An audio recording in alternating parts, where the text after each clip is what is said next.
Okay, shalom aleichem and welcome. We are having a roundtable halachic discussion, and welcome to Machan Leira online smicha.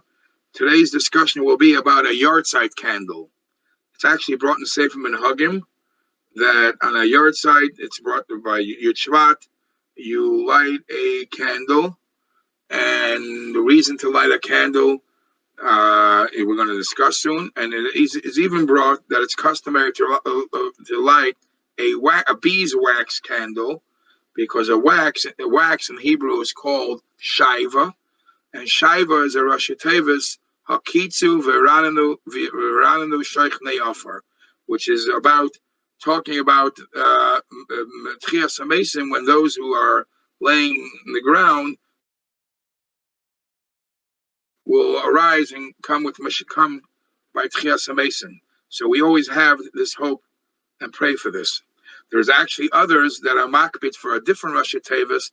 It just slipped my mind why specifically you should do Shemen. I forgot what the Rashi Tevis they have, but as it's brought in Sefer Menagi Chabad, that you do a Shaiva. Of course, it's because of the happy ending to the story that the Tchias HaMesim will happen soon. Where is the mucker? What's the reason what's the connection between lighting a candle for a deceased, for a neshama? So believe it or not, we find reference to this even in the Gemara, as early in the Gemara, Masechta Brachas.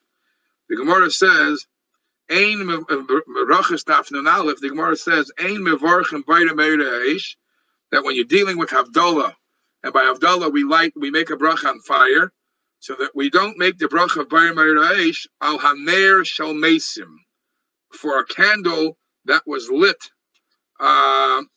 as a covet, as honor and respect for the deceased. So we see that even way back then, candles were symbolic, or candles were lit to honor the deceased. Shlomo Melech says in Parshat in Sefer Mishli, Perek Chav Pasuk Chav Shlomo Melech says, Neir Hashem Nishmas Adam, that the candle is the soul of a person is like a candle, and there's a lot of explanations. The comparison to understand in what way is a candle compared to a neshama compared to a candle. So some of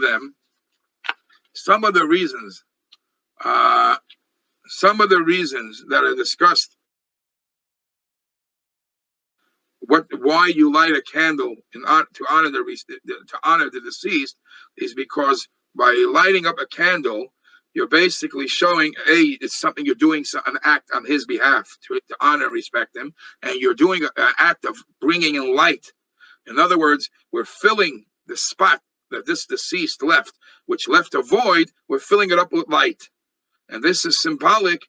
A candle, light, or the candle is symbolic for kapara, meaning to hope and pray that everybody is getting their atonement for whatever mischiefs they did.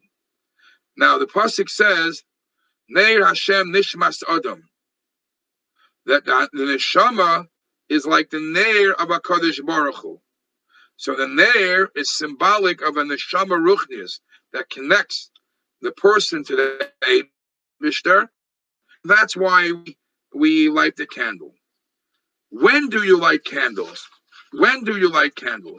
So we find different customs. First of all, it should be known that the Sephardic people that come from Taman, they don't light candles for the deceased. This Yortzait candles they don't do, but many other people have customs to light candles l'zecha neshama many other times. For example, on a Yortzait, it's customary to light a candle.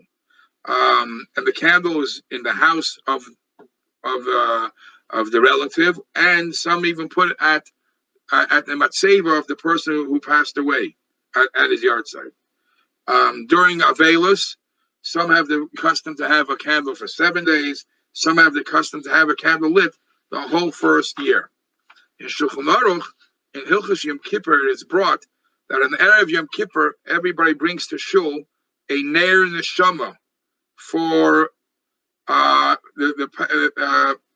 everybody lights and their neshama for the deceased. So we find a concept that lighting a candle. It's interesting to note that I once read from the Chidush Yarim that he asks, why is it that on Lag BaOmer the custom is to make bonfires? What's the connection bonfires with the Shimon Bar Yochai? And the answer is given that Shimon Bar Yochai brought light to the world. So you celebrated by making fires. Chidush Yarim answers that there was 24,000 Talmidim of Rabbi Akiva that passed away. And that's one of the reasons to celebrate Lag BaOmer. So 24 Yortzait candles make up the big bonfire that we make. We're basically we're making 24,000 Yortzeit candles. The Marshal writes that there used to be a custom that Fridays before a Yortzeit, people in Ashkenaz, the people would bring a Yortzeit candle to shul to light. So there's many reasons for this.